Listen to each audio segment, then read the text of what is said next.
நல்லா போச்சு. சிஎம் அவரால் மட்டுமே தான் உண்டான நல்லா சாதனையாட்டம். ஆனா அரசியல் பயணத்தை பொறுத்த வரைக்கும் இப்போது இரண்டாம் கலைஞராக இன்று நல்லது நல்லா ஆச்சு. மாற்று வசனம் அப்படிங்கறதெல்லாம் நல்லா போச்சு. சிஎம் அவரால் மட்டுமே தான் உண்டான நல்லா சாதனையாட்டம். ஆனா அரசியல் பயணத்தை பொறுத்த வரைக்கும் இப்போது இரண்டாம் கலைஞராக ரொம்ப பிடிச்சா 3 வருடம் தொண்டையில விட்டு விசில் அடிக்கலாம், நாட கொடுக்க முடியாது. அரசியல் அப்படியே முதல்வர் ஆயிடுங்க. நீ என் அளவுக்கு அரசியல் பேசிருக்கியாப்பா நீ? சினிமா மாடல்னு ஒண்ணு இருக்கு. வருவேன், திமுக வீழ்த்துவேன். எங்கடா வீழ்த்துறீங்க நீங்க கேக்குறேன். திடீர்னு பார்த்தா மலைப்பாம்புழுது மாதிரி வந்து திடீர்னு ஒருத்தர் விழுந்தாரு, அப்படியே நீந்திட்டு வந்தாரு பாருங்க. நானே எந்திரிச்சிரு சேனல் வந்துட்டு. சொங்காட்டையன் அவர்களே, உங்க தொகுதியை நீ ஜெயிக்க முடியாம பாரு. சொங்காட்டையா விளையாட்டு நினைக்காத, உனக்கெல்லாம் மரியாதை கொடுத்து பிரயோஜனமே இல்ல. 4 நாளுங்க 4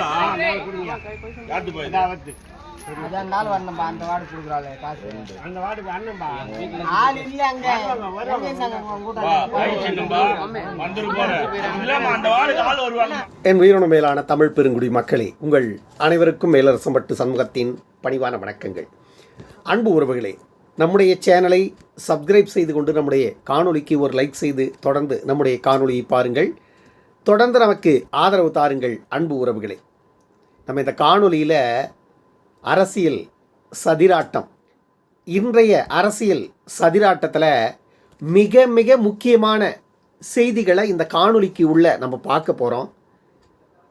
திமுக ஒவ்வொரு தேர்தலுக்கும் தமிழர்களுக்கு எதிராக பிறமொழியாளர்களை, தெலுங்கு, கன்னட, மலையாளி இப்படிப்பட்டவர்களை தமிழர்களுக்கு எதிராக தமிழர்களினுடைய நண்பர்கள் போல, தமிழர்களினுடைய உறவினர்கள் போல பேசி தமிழர்களை மடைமாற்றம் செய்கின்ற ஈனப்பொழப்பை செய்வதற்கு திமுக செய்கின்ற ஒவ்வொரு அநியாயத்தையும் என்னுடைய அன்பு மக்களுக்கு இந்த காணொலியில் சொல்ல போகிறேன். இந்த காணொலியை தயவுசெய்து எல்லாரும் முழுமையாக பாருங்கள். தமிழர்கள் எவ்வளவு பெரிய முட்டாள்கள், தமிழர்கள் எந்த அளவுக்கு ஏமாளிகள், தமிழர்கள் எந்த அளவுக்கு அடிமைகள் என்பதற்கு இந்த திமுக போன்ற ஒரு கட்சி போதும். நாமெல்லாம் இவர்களிடம் இருந்து விடுதலை பெறணும் அப்படின்னா திமுகங்கிற இந்த ஒரு கட்சியை உடைத்தாலே, திமுக என்ற இந்த ஒரு கட்சியை க்ளோஸ் பண்ணாலே உண்மையிலேயே தமிழர்களுக்கு விடுதலை கிடைச்சது. கடந்த காலங்களில் வடிவேலு ஒரு சினிமா பிரபலம், ஒரு புகழ்பெற்ற நகைச்சுவை நடிகர், தன்னுடைய உழைப்பால் உயர்ந்து மக்கள் மத்தியில் பெரும் ஆதரவோடு பட்டி தொட்டி எல்லாம் ஒரே ஒரு வீட்டில் கூட வடிவேலை கண்டு ரசிக்காதவர்கள் இருக்க மாட்டாங்க. தன்னுடைய சுயலாபத்திற்காக கருணாநிதி வடிவேலை கொண்டு வந்து மேடையில் ஏற்றி ஜெயலலிதாவுக்கு எதிராகவும் விஜயகாந்துக்கு எதிராகவும் பேச வைத்து கடைசியில் வடிவேலுவினுடைய சினிமா வாழ்க்கைக்கு சூனியம் வைத்தது இந்த கேடுகட்ட திராவிட கட்சி, இந்த கேடுகட்ட திமுக. ஆனால் இன்றைக்கு வரைக்கும் அந்த கேடுகட்ட ஈனப்பையன் வடிவேலு மீண்டும் அந்த திமுகவுக்கு சொம்படிக்கிறான். வெக்கமே இல்லாத அவனை என்ன சொல்கிறது நம்ம? ஏன்னா வடிவேலுவினுடைய நடிப்பை பார்த்து மிகப்பெரிய அளவில் ரசித்து மகிழ்ந்தவன் நான். ஆனால் அந்த வடிவேலு இந்த அளவுக்கு தரமிழந்து போனதுக்கு காரணம் இந்த சுயநலவாதிகளால் தான். இந்த சுயநலவாதிகளால் தான். எப்படி இன்றைக்கு மருத்துவர் ஐயா அவர்களை ஜி.கே. மணி என்ற ஒரு சுயநலவாதி அங்கே போய் சேர்ந்து மருத்துவர் ஐயாவையே தமிழ் மக்களுக்கு எதிராக, அந்த வன்னியர் சமூகத்து மக்களுக்கு எதிரானவர் போல இன்றைக்கு ஜி.கே. மணி எப்படி கொண்டு வந்து நிறுத்தி விட்டாரோ, இதே போல அன்றைக்கு கருணாநிதி வடிவேலுவை மக்களுக்கு எதிரானவராக கொண்டு போய் நிறுத்தி கடைசியில் வடிவேலுடைய சினிமா வாழ்க்கைக்கே சூனியம் வைத்தது இந்த கேடுகட்ட கருணாநிதி குடும்பம். அதே போல் இன்னைக்கு பிரகாஷ் ராஜுக்கு வச்சுருக்காங்க. ஏற்கனவே ஒரு முறை பிரகாஷ் ராஜ் இந்த சேகர் பாபுங்கிறான அந்த திருட்டு பையன், ஈனப்பையன், அவன் மேடையில் போய் உட்காந்துக்கிட்டு ஸ்டாலினை புகழ்ந்து புகழ்ந்து பேசு, ஸ்டாலினை புகழ்ந்து புகழ்ந்து பேசு அப்படின்னு இவன் சொல்லி கொடுக்க, அதை பிரகாஷ் ராஜ் ஸ்டாலினை புகழ்ந்து புகழ்ந்து மைக்கில் பேச, இதையெல்லாம் பேசி முடிச்சுட்டு எப்படி சொல்லி கொடுத்த மாதிரி கரெக்டாக பேசிட்டுனா, டேய் இந்த மாதிரி நீ வாங்கின பணத்துக்கு நல்லா போச்சு. சிஎம் அவரால் மட்டுமே தான் உண்டான நல்லா சாதனையாட்டம். ஆனா அரசியல் பயணத்தை பொறுத்த வரைக்கும் இப்போது இரண்டாம் கலைஞராக இன்று நல்லது நல்லா ஆச்சு. மாற்று வசனம் அப்படிங்கறதெல்லாம் யார் பேசுறாங்க? நல்லா போச்சு சிஎம் சகாந்தம் அவரால் மட்டுமே தான் உண்டான நல்லா ஆட்சி அரசியல் பண்றாங்க. சாதனையாட்டம். So, ஆனா அரசியல் பயணத்தை பொறுத்த வரைக்கும் இப்போது இரண்டாம் கலைஞராக இன்று கூலிக்கு மாறு அடிக்கிற எச்ச நாய் எங்கேயோ இருந்து அங்கே பிழைக்க வந்த வேற என்னத்துக்கு வந்த நீ? உனக்கு என்ன வேலை? உன்னை வாழ வச்சுது அந்த மக்கள்ரா. ஆனால் அந்த மக்கள் இன்னைக்கு ஆபத்தில் பேராபத்தில் சிக்கிட்டு இருக்காங்க. தமிழ் மக்கள் திமுக என்ற ஒரு கொடிய ஆபத்தில் சிக்கிட்டு இருக்காங்க. 5 ஆண்டுகள் ஆட்சியில் அந்த மக்கள் சந்தித்த வேதனைகள், கொடுமைகள், பாவங்கள் கொஞ்சம் நஞ்சம் அல்ல. அதிலிருந்து விடுதலை பெறணும்னா இந்த 2026 ஆட்சி மாற்றம் அவசியம். ஆனால் நீ போய் என்ன பண்ணுற? விஜய்க்கு எதிராக பேசுகிறாராம். விஜய்க்கு எதிராக பிரகாஷ் ராஜ் பேசுகிறாராம். உனக்கு அரசியல்னா என்னன்னு தெரியும்? உனக்கு அரசியல்னா என்னன்னு தெரியும்? பிரகாஷ் ராஜ் வந்து விஜய் கேட்குறாரு. விஜய்க்கு அரசியல் தெரியுதா தெரியாதான்றது செகண்டு. நான் பேசுகின்ற அளவுக்காவது நீ அரசியல் பேசியிருக்கியா அப்படின்னு விஜய் கேட்குறாரு பிரகாஷ் ராஜ். நான் என்ன கேட்குறேன்? பிரகாஷ் ராஜுக்கு என்ன அரசியல் தெரியும் நான் கேட்குறேன். இப்போ பிரகாஷ் ராஜை நான் கேட்குறேன், நீ என்ன அரசியல் பேசியிருக்க? உனக்கு என்ன அரசியல் தெரியும் நான் கேட்குறேன். எங்கடா வந்து பேசுறீங்க அரசியல் நீங்க? ஒரே சினிமால காசு சம்பாதிச்சிடலாம்ப்பா, பெரிய ஹீரோ ஆயிடலாம், ஸ்டார் ஆயிடலாம். சினிமால ஓகே. ஒரு சினிமாக்குள்ள நீ டாக்டர் ஆகலாம், இன்ஜினியர் ஆகலாம், முதல்வர் கூட ஆகலாம். அரசியல் அப்படியே முதல்வர் ஆயிடுங்க. நீ நடிகனுக்கு ரொம்ப பிடிச்சா 3 வருடம் தொண்டையில விட்டு விசில் அடிக்கலாம், நாடை கொடுக்க முடியாது. அரசியல் அப்படியே முதல்வர் ஆயிடுங்க. நீ என் அளவுக்கு அரசியல் பேசிருக்கியாப்பா நீ? சினிமா மாடல்னு ஒண்ணு இருக்கு. ஒரே சினிமால காசு சம்பாதிச்சிடலாம்ப்பா, பெரிய ஹீரோ ஆயிடலாம், ஸ்டார் ஆயிடலாம். சினிமால ஓகே. ஒரு சினிமாக்குள்ள நீ டாக்டர் ஆகலாம், இன்ஜினியர் ஆகலாம், முதல்வர் கூட ஆகலாம். அரசியல் அப்படியே முதல்வர் ஆயிடுங்க. நீ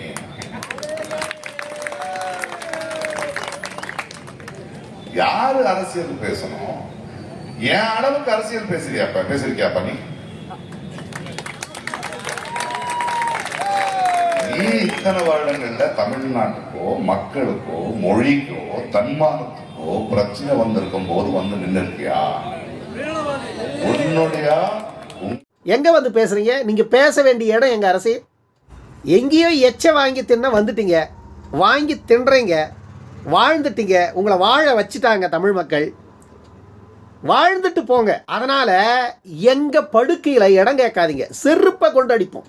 எங்க படுக்கையில் இடம் கேட்காதீங்க, இனி செருப்பை கொண்டு அடிப்போம். ஓ, திராவிட கட்சிகளுக்கு ஒரு ஆபத்துன்னு வந்ததுன்னு வச்சுக்கோங்க, தமிழ் தேசியம் என்ற ஒரு குரல் இங்கு ஓங்கி ஒழிக்க ஆரம்பிச்சதுன்னு வச்சுக்கோங்க, உடனே திமுக காரன் செய்கிற வேலை என்ன? முதல் வேலை மலையாளியை கூப்பிடுவான், கன்னடனை கூப்பிடுவான், தெலுங்கனை கூப்பிடுவான். எல்லாரும் வாங்க, எங்களுக்கு பேராபத்து, இங்கே தமிழ் தேசியம் உயர்ந்துற மாதிரி இருக்குது. தமிழ் தேசியம் வளர்ந்துச்சுன்னா தமிழ்நாட்டில் இருக்கிற தெலுங்கர்கள் நம்ம உறவினர்கள்லாம் பாதிக்கப்பட்டுருவாங்க, கன்னடர்கள் நம்ம உறவினர்கள்லாம் பாதிக்கப்பட்டுடுவாங்க, மலையாளிகள் நம்ம உறவினர்கள்லாம் பாதிக்கப்பட்டுடுவாங்க.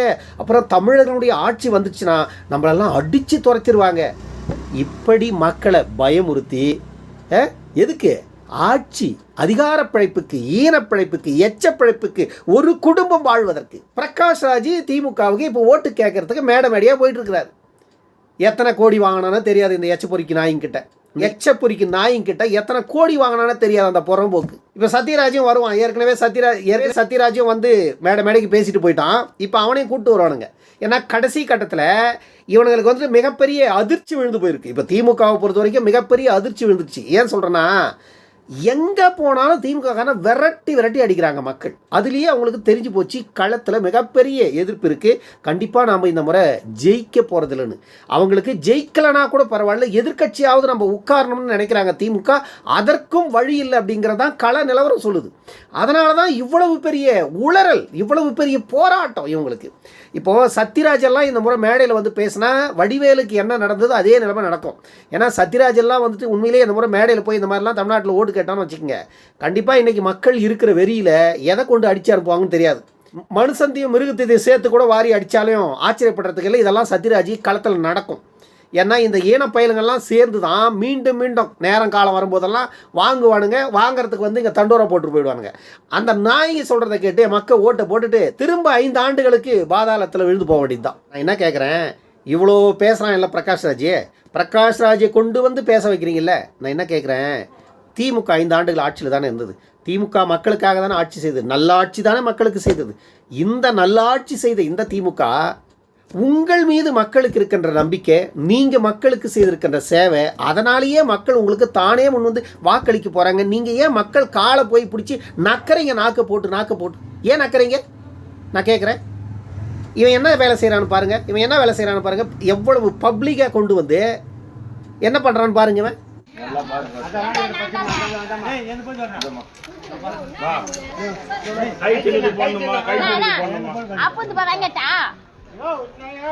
யாரு வாங்க அது மட்டும் சொல்லிட்டு தான் இருக்கிறது. கலங்கன்னு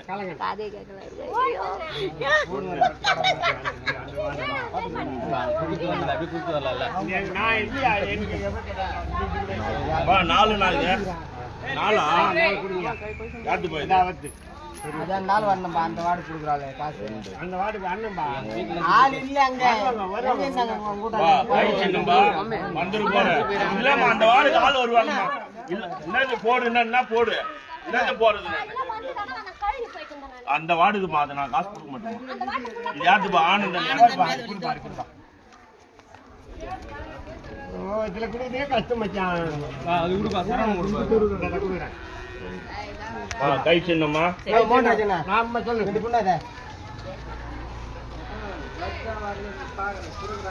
இதுவாடா திராவிட மாடல்? இதுவா உங்க மக்கள் சேவை? இதுவாடா ஜனநாயகம்? ஜனநாயக நாட்டில் இது நடக்க மாட்டாது. இந்த மாதிரி ஈன செயல்கள் எல்லாம் தமிழ்நாட்டை தவிர வேற மாநிலங்களில் எங்கேயும் நடக்காது. அதைத்தான் நான் பல முறை பதிவு பண்ணிகிட்டே இருக்கேன். தமிழ்நாடு அளவுக்கு தேர்தல் நேரத்தில் அரசியலில் இப்படிப்பட்ட கேவலமான செயல்கள் எல்லாம் இங்கே தான் பார்க்க முடியும். பிற மாநிலங்களில் போய் பார்த்தீங்கன்னா இந்த அளவுக்கு கிடையாது. ஏன்னா திருடர்கள் இங்கே தான் அதிகமாக இருக்கான். ஏன்னா மக்கள் பணத்தை கொள்ளையடிக்கிற பெரும் திருடர்கள் இங்கே தான் இருக்கான். அத்தனை பேரும் இங்கே தான் இருக்கான். ஓட்டுக்கு பணம் எப்படி அள்ளி கொடுக்குறான்னு பாருங்கள். உழைக்கிறவன் கொடுக்க முடியுமா? சொல்லுங்கள், உழைக்கிறவன் கொடுக்க முடியுமா? உழைத்து சம்பாதித்து தேர்தலில் போட்டியிடுகிறவன் இப்படி பணத்தை கொடுத்து ஓட்டு வாங்க முடியுமா? ஒரு நேர்மையானவன் இப்படி பணத்தை கொடுத்து ஓட்டை வாங்க முடியுமா? யாரால் வாங்க முடியும்? திருடர்களால் மட்டுமே வாங்க முடியும். இன்றைக்கி ஓட்டுக்கு பணம் கொடுத்து அதிகாரத்துக்கு இருக்கும், நாளைக்கு உங்ககிட்ட பணம் வாங்கிட்டு உங்களுக்கு வேலை செய்வான். இது ரெண்டு தான் நடக்கும். இதுதானே நடக்கும், வேற என்ன நடக்கும்? மக்கள் உண்மையிலேயே முதல்ல புரிஞ்சுக்கிங்க. இந்த ஈனப்பையன் இப்படி செஞ்சுட்டு இருக்கிறான். இந்த காணொலியை பாருங்கள். இவன் திமுகவுக்கு ஓட்டு போடுங்க, விஜய்க்கு ஓட்டு போடாதீங்கன்றான். விஜய்க்கு ஓட்டு போடுங்க, திமுகவுக்கு ஓட்டு போடுங்கன்னு சொல்கிறதுக்கு நீ யார்? உன்னுடைய வேலை, நீ ஓட்டு கேட்குறியா வந்து கேளு, எங்களுக்கு ஓட்டு போடுங்கன்னு கேளு. நாங்கள் ஆட்சிக்கு வந்தால் இதை செய்கிறோம் அதை செய்கிறோம். 1000 பொய் சொல்கிறீங்க ஒவ்வொரு தேர்தலுக்கும். இதில் இந்த முறை 2000 பொய்யை சேர்த்து சொல்லிட்டு போங்க, அது பிரச்சனை இல்லை. ரெட்டலைக்கு ஓட்டு போடாத, பிகிலுக்கு ஓட்டு போடாத, அதுக்கு போடாத இதுக்கு போடாதுன்னு சொல்கிற அளவுக்கு தகுதியெல்லாம் உங்களுக்கு எவனும் கிடையாது. பொதுவாக திமுக காரனுக்கு கிடையாது. உனக்கு ஓஏபி வரலையா சொல்லு, நான் இப்போ எம்எல்ஏ வர சொல்கிறேன் வாங்கி கொடுக்குறேன்னு இப்போ சொல்கிறவன் 5 வருஷமாக என்ன பிடிக்கிட்டு இருந்தியாடா? மக்கள் எந்த அளவுக்கு திமுக மேலே அதிருப்தியில் இருக்கிறார்கள் என்பது தெளிவாக தெரியுதா இல்லையா?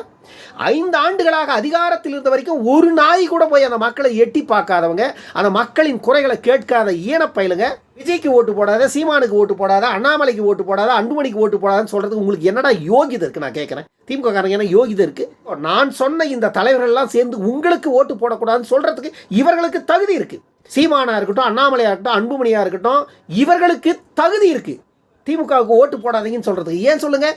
மண்ணுக்கும் மக்களுக்கும் துரோகம் இழைத்த இயக்கம் திமுக. இந்த இயக்கத்துக்கு வாக்களிக்காதீங்க. இந்த திமுகவிற்கு வாக்களித்து அதிகாரத்தை அவங்க கிட்ட கொடுத்ததுனால தான் நாம இன்னைக்கு, நம்ம மாநிலம் இன்னைக்கு, நம்ம மக்கள் இன்னைக்கு இந்த நிலையில இருக்காங்கன்னு இந்த மண்ணினுடைய குடிமகன்கள் அவங்க சொல்றதுக்கு அதிகாரம் இருக்கு மக்களுக்கு.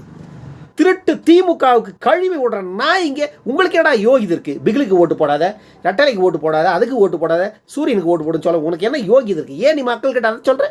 ஓட்டு கேளு, உனக்கு அந்த உரிமை இருக்கு, கேட்கின்ற உரிமை உனக்கு இருக்கு. போடாதன்னு சொல்ற உரிமை உனக்கு என்ன இருக்கு? உனக்கு யார் கொடுத்தது அந்த உரிமையை? தமிழ்நாடு முழுமைக்கு இன்றைக்கு என்ன நடந்துட்டு இருக்கு? உங்களை ஒவ்வொரு இடத்துலையும் துரத்தி விரட்டி அடிக்கிறாங்கன்னா காரணம் என்ன? இதுதான் இந்த அராஜகம் தான். அன்பு உறவுகளே, அரசியல் சதிராட்டத்தில் இன்னொரு முக்கியமான காணொலியை பார்க்க போகிறோம். நம்ம எடப்பாடி பழனிசாமி அவர்கள் நாளுக்கு நாள் அரசியல் மேடைகளில் ரொம்ப ஆவேசமாக பேச தொடங்கிட்டார். அதற்கு காரணம் அவரை அந்த அளவுக்கு பேச வைக்கின்ற எதிர்த்தரப்பு வேட்பாளர்கள். சமீபத்தில் 2 நாட்களுக்கு முன்பு எடப்பாடியை பற்றி செங்கோட்டையன் அவர்கள் பேசிய ஒரு வார்த்தை, அதற்கு செங்கோட்டையனை எச்சரித்த எடப்பாடி, அந்த காணொலியை ஒரு முறை பாருங்களேன். ஆட்சிக்கு வருவேன், திமுக வீழ்த்துவேன். எங்கடா வீழ்த்துறீங்க நீங்க கேக்குறேன். திடீர்னு பார்த்தா மலைப்பாம்புழுது மாதிரி வந்து திடீர்னு ஒருத்தர் விழுந்தார், அப்படியே நீந்திட்டு வந்தாரு பாருங்க. நானே எந்திரிச்சு சேர்ல இருந்துட்டு. சொங்காட்டையன் அவர்களே, உங்க தொகுதியை நீ ஜெயிக்க முடியான்னு பாரு. சொங்காட்டையா, விளையாட்டு நினைக்காத. உனக்கெல்லாம் மரியாதை கொடுத்து பிரயோஜனமே இல்லை. சிந்திக்க வேணும் என்று நாக்கு இருக்குது, வாக்கு பேசுனே, அசிங்கமா போய் ரோட்ல நடக்க முடியாது. அத்தனை ஆதாரத்தை வச்சிருக்கிறேன். சும்மா நினைச்சிட்டு இருக்க. நான் முதலமைச்சர் இருக்கும்போது நீ போட்ட ஆட்டமெல்லாம் எங்களுக்கு தெரியும். எல்லா ஆட்டமும் தெரியும் தேம்பா. நீ யாரெல்லாம் எப்பப்ப கேஸ் இருந்தது எல்லாம் நான் முதலமைச்சர் இருக்கும் போதே எடுத்து வச்சுட்டேன். நீ என்னைக்கு பிடிமா செயல்பட ஆரம்பிச்சியோ அன்னைக்கே நான் உஷாராயிட்டேன். இன்னைக்கு எப்படியா இருந்தாலும் இந்த அண்ணா திமுகவை வீழ்த்துவதற்கு திமுகவோட கூட்டு சேர்ந்து சதி செய்யறன்னு எனக்கு தெரியும். பச்சையா பேச ஆரம்பிச்சிருவேன். என்னுடைய பதவி இருக்கிறதுனால அடக்கி வாசிக்கிறேன். நான் எப்பேற்பட்டவனு உனக்கு தெரியாது. என்னுடைய முகம் ஒரு பக்கம் தான் பார்த்துருக்கிறேன், இன்னொரு பக்கம் பார்த்ததில்லை. உனக்கு வயதுக்கு தகுந்த மாதிரி பேச்சு தேவை. என்னால விசில் அடிக்கிறது போனா அப்படித்தான் பேச்சு வரும். என்னுடைய அமைச்சரவையில் மட்டும் கெஞ்சி கண்ணீர் விட்டா மனுஷன்.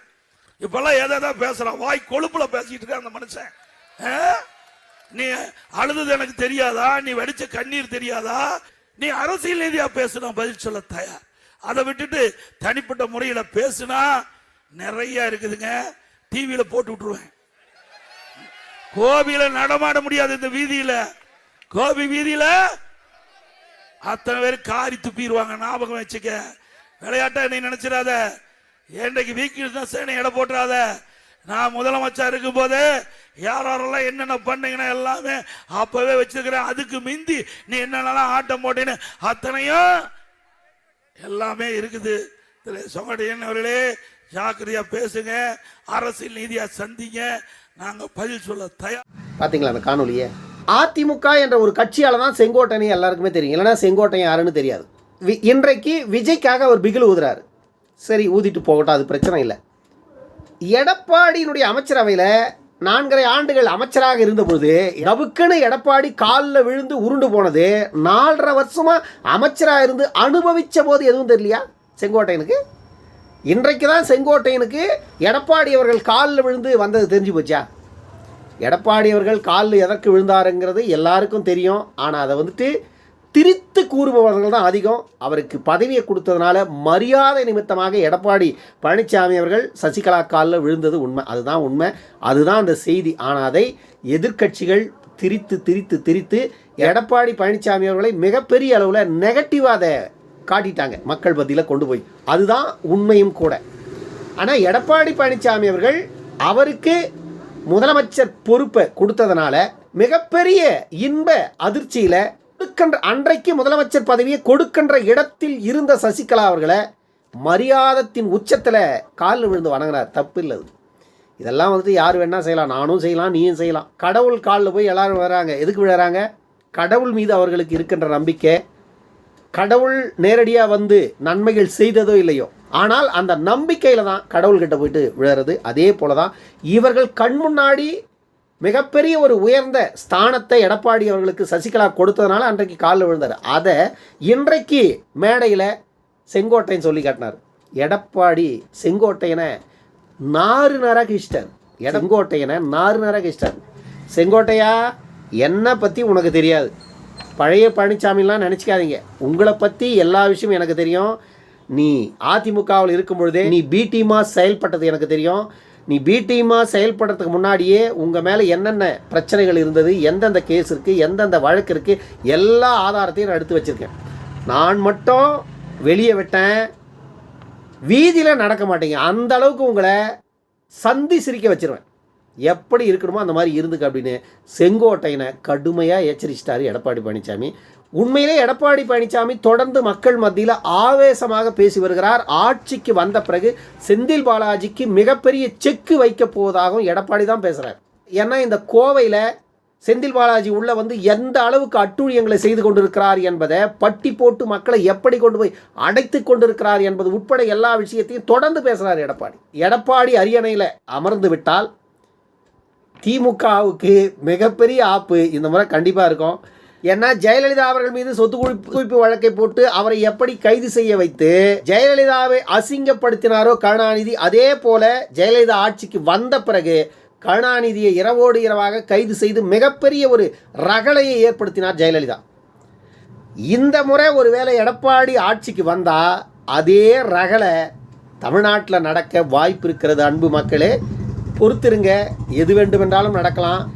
உங்களுடைய கருத்துக்கள் என்ன என்பதையும் கருத்துரை பகுதியில் தவறாமல் பதிவு செய்யுங்க. நம்முடைய சேனலை சப்ஸ்கிரைப் செய்து கொண்டு நம்முடைய காணொளிக்கு ஒரு லைக் செய்து தொடர்ந்து நம்முடைய காணொளியை பாருங்கள். தொடர்ந்து நமக்கு ஆதரவு தாருங்கள். அன்பு உறவுகளே, இன்னொரு காணொளியில் சந்திக்கும் வரை உடமிருந்து விடைபெற்றுக் கொள்வது மேலரசம்பட்டு சண்முகம். நன்றி, வணக்கம் அன்பு உறவுகளே.